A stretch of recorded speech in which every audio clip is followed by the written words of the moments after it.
आई हैं लिपस्टिक लगा लगा के, ऐसा लग रहा है जैसे अपने आदमी का खून पी के आई हैं, ऐसी गहरी लिपस्टिक।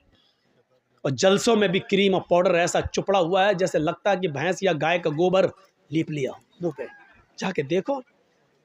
और अभी मेरे आने से पहले जब हम आ रहे थे तब देखिएगा क्या हाल था, जहाँ लड़की वही लड़के, कसम खुदा की कई जगह मिसाल दे चुका, ऐसा लग रहा था जैसे एक कुतिया के पीछे 10-10 कुत्ते लगे।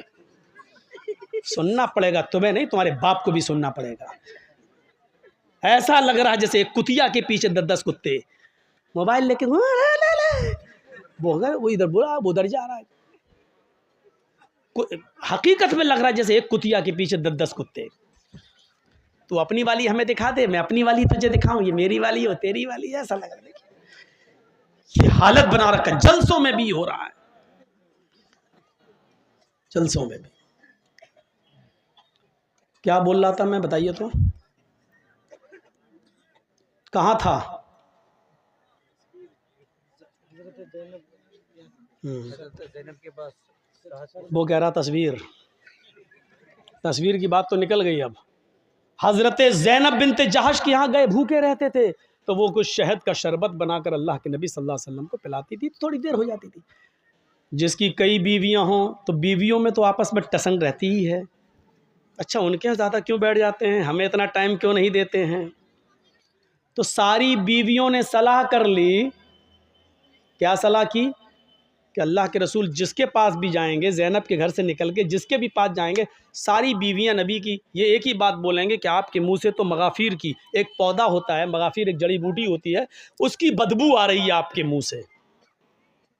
तो अब अल्लाह के नबी ज़ैनब के घर से निकले, दूसरी बीवी के यहाँ गए, उन्होंने कहा अल्लाह के नबी आपके मुँह से तो बदबू आ रही है, बदबू कहाँ से आएगी? फिर आप दूसरी बीवी के पास गए, उन्होंने भी कहा बदबू आ रही है।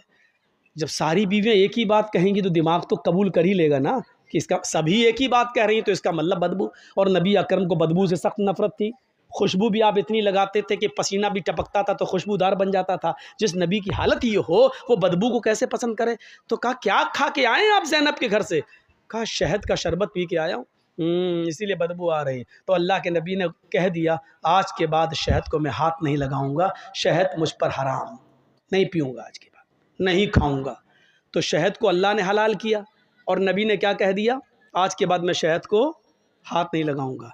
गौर करो, तुम अपनी मर्जी से जो चाहो पसंद कर लो और जो चाहो छोड़ दो, वो इस्लाम नहीं है। अल्लाह के नबी ने शहद को नापसंद कर दिया और क्या कहा, आज के बाद मैं शहद को नहीं पीऊंगा, जाओ शहद मुझ पे हराम। फौरन आसमान से जिब्राइल वही लेकर आ गए और क्या कहा, या अय्युहन नबी लिमा तुहर्रिमु मा अहल्लल्लाहु लक। हाय मोहम्मद सल्लल्लाहु अलैहि वसल्लम, अल्लाह ने जिस चीज़ को आपके लिए हलाल किया है, आप कौन होते हैं उसको हराम करने वाले?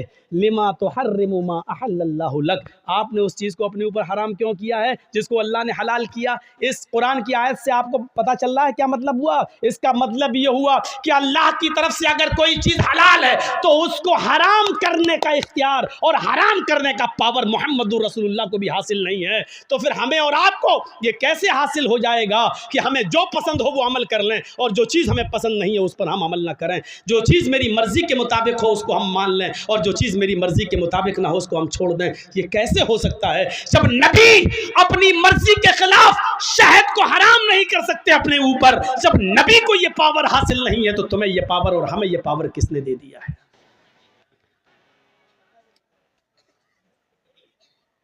अगर इन तस्वीरों की कोई हैसियत होती तो अल्लाह की कसम अल्लाह ताला अपने नबी जनाब मोहम्मद रसूलुल्लाह की तस्वीर की हिफाजत ज़रूर करता।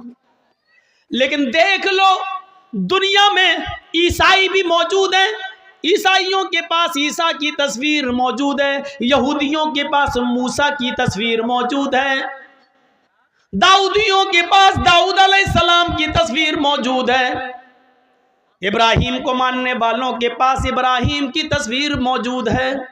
सब ने हिंदू भाइयों के पास कृष्ण जी की, रामचंद्र जी की, शंकर जी की, गणेश जी की, इनकी तस्वीरें मौजूद हैं।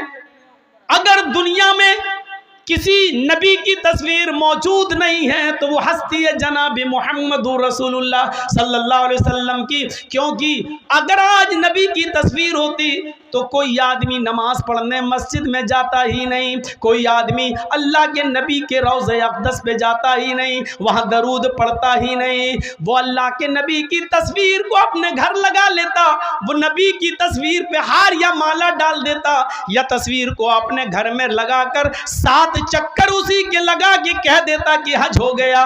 मेरे प्यारे साथियों, वो नबी अकरम की तस्वीर को छोटे छोटे टुकड़ों में लेकर उसका तावीज़ बनाता, उसको पहनता, और फिर नबी का फोटो अखबारों में छपता, नबी का फोटो पेपरों में आता, और कभी उसकी कटिंग होती और वो पैरों के नीचे रौंदा जाता।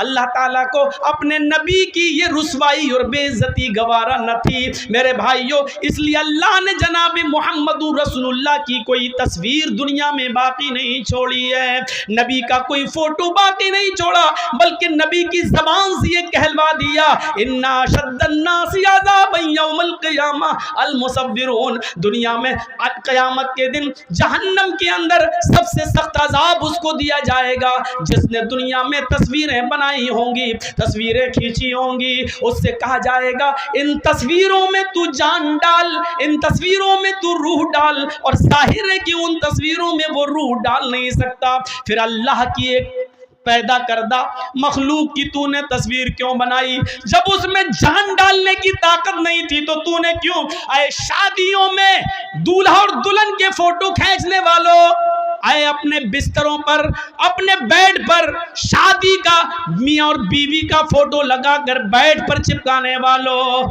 मियाँ और बीवी की तस्वीर अपने कमरे में लटकाने वालों, तैयार हो जाओ। इन्ना अशद्दन्नासी अज़ाबन यौमल क़ियामा, क़यामत के दिन सबसे ज़्यादा सख्त अज़ाब इन्हीं को होगा जो दुनिया में तस्वीरें खींचते हैं, दुनिया में तस्वीरें बनाते हैं।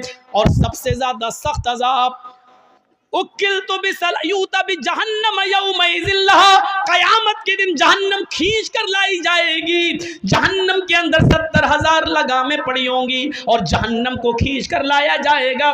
जब जहन्नम को खींच कर लाया जाएगा, जहन्नम चीख रही होगी। और सुनो, हाँ सुनो, कुरान सुनने के लिए बुलाया, हदीस सुनने के लिए जर्जीस को दावत दी, तो सुनो, हाँ सुनो, जहन्नम जब खींच कर लाई जाएगी, अल्लाह कहेगा ऐ जहन्नम क्या चाहती है? जहन्नम चीखेगी और कहेगी उकिल तो बिसलास, आय अल्लाह मेरे अंदर 3 किस्म के लोगों को पहले डाल, 3 गुनाहगारों को मेरे अंदर पहले डाल। अल्लाह कहेगा ऐ जहन्नम बता तेरे अंदर 3 कौन से गुनाहगारों को डालो? सबसे पहले वो नाम लेगी, आय अल्लाह उकूकुल वालिदैन, माँ बाप के सताने वालों को, माँ बाप को रुलाने वालों को जहन्नम में मेरे अंदर सबसे पहले फेंक। दुनिया में जो अपने माँ बाप को सताया करते थे, माँ बाप के साथ जुल्म करते थे, माँ बाप को नजरअंदाज करते थे, माँ बाप को खून के आंसू रुलाते थे, पाल पोस कर माँ बाप ने बड़ा किया, उनको अजियत और तकलीफ देते थे, उनको तू जहन्नम के अंदर मेरे पेट में पहले डाल। अल्लाह जहन्नम की ख्वाहिश पूरी करेगा और माँ बाप के नाफरमानों को जहन्नम के अंदर डाल दिया जाएगा। फिर जहन्नम कहेगी शैखुन ज़ानिन, आय अल्लाह मेरे अंदर बूढ़ा आदमी जो दुनिया में जिना करता था, बूढ़े लोग जो दुनिया में जिना करते थे, बुढ़ापे के बावजूद वो लड़कियों की जिस्मों से खेला करते थे, उनकी इज्जतों को तार तार करते थे, उनको बहला फुसाकर और उनको गलत काम के लिए आमादा करते थे। ऐ अल्लाह उन बूढ़े, उन बुजुर्ग जिनाकार लोगों को तू मेरे अंदर डाल। नौजवान से तो एक बार गलती होती है, वो जवानी का नशा है, हालांकि वो भी जहन्नम में सजा भुगतेंगे, वो अपने हिसाब किताब के बाद जहन्नम में जाएंगे, लेकिन जहन्नम जिनको मांग रही है वो कह रही है कि मेरे अंदर बूढ़े जिनाकारों को, बूढ़े जानियों को तू मेरे अंदर डाल, जिन्होंने बुढ़ापे के बाद भी, जबकि उस उम्र में शहावत कम हो जाती है, इस उम्र में शहावत की कमी हो जाती है, इसके बावजूद उन्होंने लड़कियों की इज्जत से खिलवाड़ किया। आय अल्लाह इस बूढ़े जानी को तू जहन्नम के अंदर डाल। अल्लाह बूढ़ा जना करने वाले बूढ़ों को भी जहन्नम के अंदर डाल देगा। कहे अल्लाह एक मखलूक और रह गई है, तो उसको भी मेरे अंदर डाल। अल्लाह कहेगा बता कौन सी मखलूक है? अल मुसव्विरून। जहन्नम चीख चीख कर कहेगी तस्वीर बनाने वालों को, तस्वीर खींचने वालों को, फोटो बनाने वालों, फोटो खींचने वालों को अल्लाह जहन्नम मुतालबा करेगी, जहन्नम पूछेगी, जहन्नम अल्लाह से मांगेगी और अल्लाह जहन्नम की फरियाद पूरी करेगा और जहन्नम में इन तस्वीर बनाने वालों को, तस्वीर खींचने वालों को भी डाल दिया जाएगा। एक चीज होती है मजबूरी में किसी चीज की इजाजत देना। पासपोर्ट बनवाना है, जरूरत है। आधार कार्ड में आपका फोटो लगना है, जरूरत है, खींच सकते हो। बैंक में पासबुक के अंदर और बैंक में आपका फोटो लगना है, आप दे सकते हैं। ड्राइविंग लाइसेंस में आपका फोटो लगेगा, आप दे सकते हैं। ये चीज जायज है, जरूरत है, आप दीजिए। बिना जरूरत क्यों?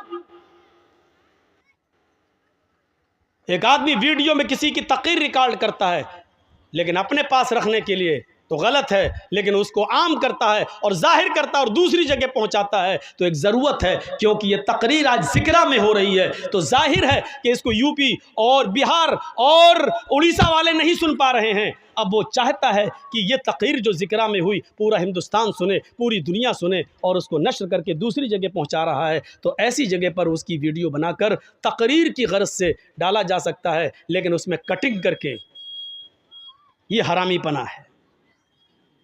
मौलाना जर्जीस ने मोदी को ललकारा, ये हेडिंग बना के मौलाना जर्जीस ने वसीम, अब देखा मना करने के बावजूद भी वही चीज़ डाली गई है। मौलाना जर्जी, और वही चीज़ मैंने कहा कि वो सब कुछ बदल गया, लेकिन वो बीच वाला हिस्सा कैसे बदलेगा? अपनी मशीन कैसे? उसी को काट छांट कर इन यूट्यूबर वालों ने उसी चीज़ को दिखाया है। अब बताइए कि ये लोग रात में पैदा हुए थे अपनी अम्मा के पेट से कि दिन में? इनकी खोपड़ी देखिए। इनको इस बात का एहसास नहीं कि इस बात को अगर हिंदू लोग सुनेंगे तो मौलाना जर्जीस के ऊपर क्या कितने केस बनाएंगे। लेकिन इनके अकाउंट में पैसा आना चाहिए, इसीलिए मैं कह रहा हूं इनका हरामीपना देखिए। इसीलिए मैंने अब कह दिया है, जो भी जलसे का डेट दे रहा हूं, मैं परेशान हो चुका हूं। ये लोग नहीं चाहते कि मेरा चैनल चले, इसलिए मैं अपनी तकरीर की अब इजाज़त नहीं दूंगा, क्योंकि हमें अपने आप को बचाना है। लग गया मेरे ऊपर बैंड। 6 महीने तक जब तक इलेक्शन नहीं हो जाता यूपी में मैं कोई तकरीर, किसकी वजह से? आज सम्मन आ गया मेरे पास, नोटिस घर पहुंच गया मेरे। खुश है ना आप? बांटिए मिठाई और लड्डू। हमने मौलाना जर्जीस के ऊपर बैंड लगवा दिया। मुबारक हो तुम्हें यूट्यूबर वालों, मुबारक हो तुम्हें। कमाली तुमने दुनिया, बहुत बड़ा किला हासिल कर लिया है, बहुत बड़ा किला हासिल कर लिया है। अल्लाह ताला तुम्हें इस दुनिया में नवाज देगा, लेकिन आखिरत में तुम अपना बहुत बड़ा नुकसान कर रहे हो ऐसा करके। मैंने भीख भी मांग ली थी, दामन भी फैला दिया था, रो कर गिड़गिड़ा कर तुम्हारे सामने हमने हाथ भी जोड़ लिए थे, लेकिन इसके बावजूद तुम अपने हरामीपने से बाज नहीं आए हो। इसलिए मैं अपनी औकात पर आ गया हूं। जितने जलसे होंगे, एक भी जलसे में एंट्री नहीं। या तो मैं रहूंगा या जलसा। जलसे में अगर तुम रहोगे तो मैं नहीं बोलूंगा। अब इस शर्त के साथ मैं जलसा देने लगा। आज मैंने 2 प्रोग्राम इसी शर्त के साथ दिए हैं। अब जो दे चुके हैं, जिनमें इश्तिहार छप गए हैं, उनमें तो जाना पड़ेगा, लेकिन आज से जो दे रहा हूं लंबे प्रोग्राम जो 2-3 महीने के बाद के, उनमें हम एक भी यूट्यूबर को बर्दाश्त नहीं करेंगे। आके दिखाओ आप। जलसे में ऐलान कर रहा हूं मैं इस बात का, स्टेज पे बोल रहा हूं इस बात का कि किसी को नहीं आने दूंगा। सोच समझ के आइएगा। हर इश्तिहार में अब छपा होगा, लिखा होगा कि किसी यूट्यूबर को इजाज़त नहीं। अब ये लिखा होगा और मैं लिखवाऊंगा, क्योंकि तुम अपनी हरकत से बाज नहीं आए हो और मुझे ऐसा करने पर तुमने मजबूर कर दिया है। चैनलों के नाम मालूम है मुझे, नहीं चाहता हूं कि नाम लेकर तुम्हें यहाँ रुसवा करूं और फिर तुम्हें लोग अनसब्सक्राइब करें। तुम्हें मैं चाहूं तो 5 जलसों में उन चैनल वालों के नाम लेकर सबको, हम जो है जिन्होंने सब्सक्राइब किए, सबको हटवा सकता हूं मैं। सबको हम हटवा सकते हैं। एक इसको हटा दीजिए, इसको अनसब्सक्राइब कर दीजिए, सब मैं चाहूं तो कर सकता हूं। लेकिन जब तक तुमने कर दिया, लेकिन अब नहीं। तुमसे मैंने पनाह मांग ली है। तुमने मेरे आंसुओं की कदर नहीं की। तुमने मेरे माँ के आंखों से गिरने वाले आंसुओं को नहीं देखा। रोई है मेरी माँ नोटिस पढ़कर, उसको नहीं देखा। माँ माँ होती है, उसका कलेजा अंदर से रोता है। जब सुनती है टीवी पर मौलाना जर्जीज को दिखाया जा रहा है, रोती है, पता नहीं क्या करे हो। तुम नहीं जानते हो कि कितना ख़राब दौर चल रहा है। लोग बहाने ढूंढ रहे हैं, बेकसूर सही, लेकिन बेकसूर साबित करने के लिए 10 साल लग जाएंगे कि हम बेकसूर हैं। और 10 साल के बाद कोर्ट कहेगी कि जर्जीज साहब को बाइज्जत बरी किया जाता है, लेकिन वो 10 साल का हिसाब नहीं देगी। करो अपना हरामीपना, दिखाओ, जाओ। आज तक मैंने ये बात नहीं कही है, अब अल्लाह ही तुमसे निपटेगा। न मैं बद्दुआ दे रहा हूँ, न दुआ दे रहा हूँ तुम्हें। बस इतना ही कहूँगा कि अब अल्लाह ही तुम्हारी खैर करे और अल्लाह ही तुमसे निपटेगा। तुमने हमें रोने पर मजबूर कर दिया, परेशान करके रख दिया। तुमने कहा बदबू आ रही है, छोड़ दिया, लेकिन अल्लाह ने मना कर दिया। तो मेरे भाइयों, किसी को पावर नहीं है, अपनी मनपसंद चीज़ों को ले लो और अपनी मनपसंद चीज़ों को छोड़ दो। ये इस्लाम नहीं है। पसंद आए तब भी, ना पसंद आए तब भी लेना पड़ेगा। फजर में कौन उठना चाहता है? कोई उठना चाहता है? सर्दी के दिनों में होंठ से होंठ टकरा, सर्दी लग रही है, ठंडे पानी से वुजू बना रहा। कौन चाहता है कि अपने नरम गरम बिस्तर से उठे, कंबल हटाए, लिहाफ हटाए, रजाई को दूर करे, ठंडे पानी से वुजू बनाए और मस्जिद में जाए? कौन चाहता है? कोई नहीं चाहता। दिल तो नहीं चाहता, लेकिन करना पड़ेगा, चाहे तुम्हारा दिल गवारा करे चाहे न करे, क्योंकि अल्लाह की जन्नत इतनी आसान नहीं है कि बिस्तर पर लेटे रहो, तुम उसके लिए उठकर 2 रकात नमाज भी न पढ़ सको और उम्मीद रखो कि अल्लाह तुम्हें जन्नत दे दे। तुम्हें नापसंद है, लेकिन तुम्हें करना पड़ेगा। इसलिए करना पड़ेगा क्योंकि ये अल्लाह का हुक्म है, यही इस्लाम है। और इस्लाम तुम्हारी मर्जी पर, हमारी मर्जी पर नहीं चलता। इस्लाम चलता है तो अल्लाह और उसके रसूल की मर्जी पर, अल्लाह और उसके रसूल की नाफिज करदा शरीयत के मुताबिक चलता है। सहाबा ने कुर्बानियाँ क्यों दी हैं, अपनी जानें क्यों दी हैं, इसको सोचिए। हमें भी वो कुर्बानियाँ देने की ज़रूरत है। कौन आदमी ऐसा है जो ये चाहता कि अपनी जान दे?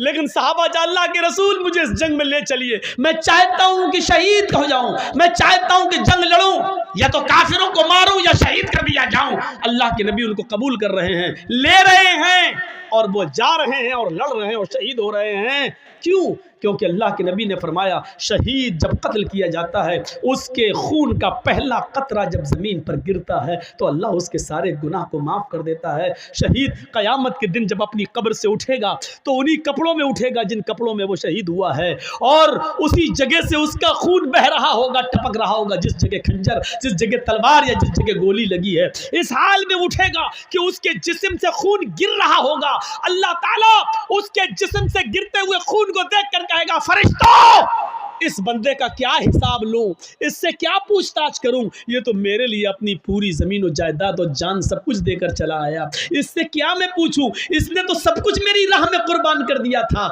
इसने तो अपनी जान तक मेरी राह में दे दी थी। जाओ, मैंने इसको बख्श दिया, इसको जन्नत के अंदर दाखिल कर दो, इसको जन्नत के अंदर ले जाओ। फरिश्ते उसको जन्नत में ले जा रहे होंगे। फरिश्ते पूछेंगे, तुम्हारी कोई और तमन्ना है?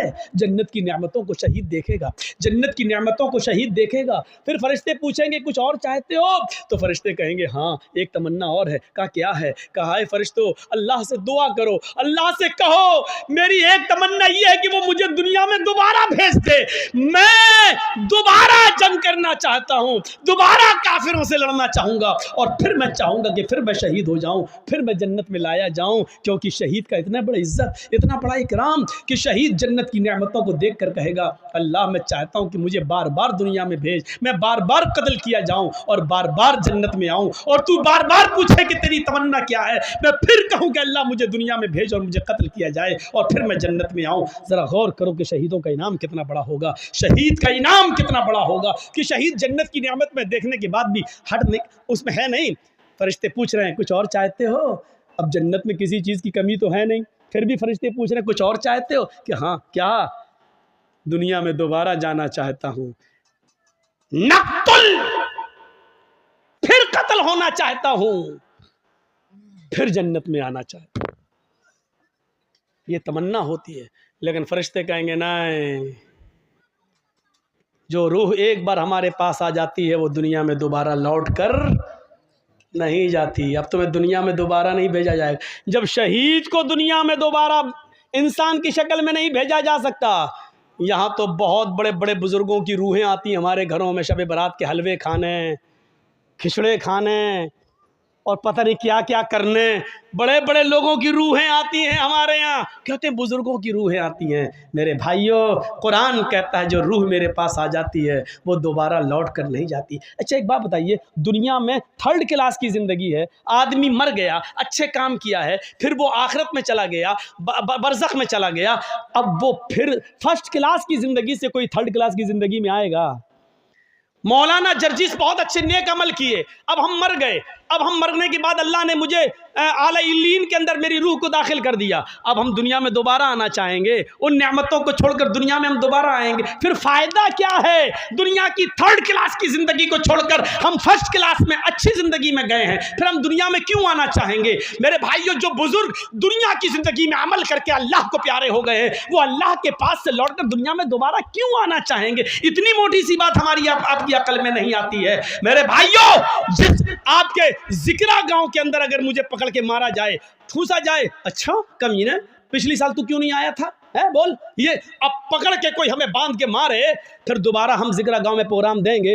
कभी नहीं देंगे। एक बार जो आदमी यहाँ मार खा चुका हो, दोबारा क्यों वो उस गांव में प्रोग्राम देगा? मेरे भाइयों, जो आदमी दुनिया में मुसीबतें बर्दाश्त करके, नेक अमल करके, फजर की नमाजों में सर्दियों में उठकर तकलीफें बर्दाश्त करके उसने अच्छी जिंदगी पाई हो, इल्लीन के अंदर मकाम पाया हो, जन्नत की खिड़की उसके लिए खोल दी गई हो, फिर वो दुनिया में दोबारा उससे कहा जाए चले तो दोबारा क्यों आएगा? फिर हम क्यों जाएं और अमल करें? फिर क्यों हम नमाज़ें पढ़ने के लिए जाएं? हमें अल्लाह ने जब ये इनाम दे दिया तो हम दुनिया में क्यों जाएं? मेरे भाइयों, फिर वो दुनिया में दोबारा तकलीफ उठाने के लिए क्यों आएगा? इतनी मोटी सी बात हमें और आपको समझना चाहिए। और यही बात हम बड़े प्यार से कहते हैं तो हमारे भाई कहते हो ये आ गया मौलवी, जिसने इसकी तकरीर सुनी काफिर, इन दौर से निकलो। उत्तर प्रदेश के अंदर यही तो गेम खेला जा रहा है, लड़ो और लड़ाओ, मुसलमानों को आपस में बांटो। इलेक्शन के मौके पर इसको मंत्र पढ़वाया गया, क्यों जानते हो? मकसद सिर्फ जितेंद्र त्यागी नहीं है, मकसद है पूरा शिया समुदाय को अलग करना और सुन्नियों को अलग करना। ये दोनों अलग हो गए और शियों के वोट अगर बीजेपी को मिल गए तो बस बीजेपी 2022 के चुनाव में फिर आ रही है यूपी के अंदर। ये मकसद है। वरना ऐन चुनाव के मौके पर जो आदमी बाबरी मस्जिद से लेकर अब तक हमेशा विरोध करता आया हो मुसलमानों का, कुरान का, इस्लाम का, वो इलेक्शन के मौके पर किसी मंदिर पे जाकर धर्म क्यों चेंज कर रहा है? कर नहीं रहा है, ये बीजेपी के इशारे पर कराया गया है। ऐसे मौके पर करो ताकि हमें फ़ायदा हो, चुनावी फ़ायदा पहुंचाओ। मेरे भाइयों, ये होगा। दुआ करो इसका भी वही हश्र हो जो सलमान रश्दी का हुआ है, इसका भी वही हश्र हो जो तस्लीमा नसरीन का हुआ है। आपको मालूम है कुरान के ऊपर जिन लोगों ने एतराज़ात किए उनका हश्र क्या हुआ? तस्लीमा नसरीन ने पहले लज्जा किताब लिखी, इस्लाम पर कीचड़ उछाला, दूसरे लोगों ने बड़ी इज्जत की, आओ आओ बहुत अच्छा काम किया। जो मुसलमान होकर इस्लाम में कीचड़ निकाल सकती है वो ईसाई बनकर क्या ईसाइयत में कीचड़ नहीं निकाल सकती है? जो अपनी अम्मा में गलती निकाल दे वो दूसरे की बनाई हुई मुंह बोली अम्मा में गलती क्यों नहीं निकालेगी? जो सगी माँ में गलती निकाल सकती है वो सौतेली माँ में गलती क्यों नहीं निकालेगी? तो मेरे भाइयों सोचो, जब उसने ईसाइयत में भी गलतियां निकाली तो उसको उधर से भी धक्के मार के भगा दिया गया। धोबी का गधा न घर का न घाट का। यही हाल सलमान रश्दी का हुआ, यही हाल तस्लीमा नसरीन का हुआ, यही हाल तारिक फतेह खान का हुआ और यही हाल इंशाअल्लाह जितेंद्र नारायण त्यागी का होगा। जब तक इनके बाप हैं जिंदा या हुकूमत में तब तक इसकी इज्जत है, और जब बाप ही नहीं रहेगा तो इसकी इज्जत भी नहीं रहेगी, और बाप जिंदगी भर नहीं रहेगा। ये आपको मालूम है ना? राहत इंदौरी ने कहा था जो आज साहिबे मसनद हैं कल नहीं होंगे, किराएदार हैं, जाती मकान थोड़ी है। ये सब आने जाने वाली सरकारें होती हैं। जब तक बाप जिंदा है बेटे की इज्जत होगी, और बाप हटा तो बेटे का कोई पुरसाने हाल नहीं होगा। और दुआ करो कि इलाहुल आलमीन इसने कुरान को जलील करने की कोशिश की, बारे इलाह तू इसको ऐसा जलील कर, ऐसा जलील कर, ऐसा जलील कर कि बाद में आने वाले लोगों के लिए इसकी जिंदगी और इसकी मौत दोनों निशाने इबरत बन जाए, दोनों लोगों के लिए मकाम इबरत बन जाए। ये दुआ करो मेरे भाइयों, क्योंकि ऐसे लोगों की मौतें ऐसी हुई हैं कि वो पूरी दुनिया के लिए मकाम इबरत बन गई। फिरौन की लाश जो कहता था ना रब्बुकुमुल आला, मैं तुम्हारा रब हूँ, क्या हुआ? समंदर में डूबा, गर्क किया गया। डूबा तो कोई उसको बचाने वाला नहीं हुआ। अपने आप को रब कहने वाला भी क्या कहता है? आमन्ना बे रब्बिल आलमीन, रब्बे मूसा व हारून, मैं मूसा और हारून के रब पर ईमान लाया। वो चीख रहा था जब समंदर में डूब रहा था, लेकिन उस वक्त अल्लाह ताला ने फिरौन के ईमान को और उसके इस्लाम को कबूल नहीं किया। मरते वक्त इस्लाम ला रहा है, समंदर में डूबते वक्त तो मूसा और हारून के रब को अपना रब कह रहा है। नहीं, अब तेरे इस्लाम की और तेरे ईमान की अल्लाह को कोई जरूरत नहीं है। मकाम इबरत बना दिया उसकी लाश को। मेरे भाइयों, आज भी फिरौन की लाश मिस्र के म्यूजियम के अंदर रखी हुई है। आज भी जमीन के किसी टुकड़े के अंदर फिरौन की लाश को अगर दफनाओ तो जमीन निकाल के फेंक देती है, उसको एक्सेप्ट नहीं करती है। मेरे भाइयों, आज भी फिरौन की लाश को किसी समंदर में डालो तो समंदर उसको बहाता नहीं है, उसको बाहर फेंक देता है। आज भी फिरौन की लाश को समंदर एक्सेप्ट नहीं करता है और जमीन फिरौन की लाश को एक्सेप्ट नहीं करती है। अल्लाह ने फिरौन की लाश को दुनिया वालों के लिए मकाम इबरत बना दिया है। जितेंद्र नारायण त्यागी का भी यही हाल होगा। उसकी ज़िंदगी और उसकी मौत दोनों बाद में आने वाली नस्ल के लिए मकाम इबरत बने।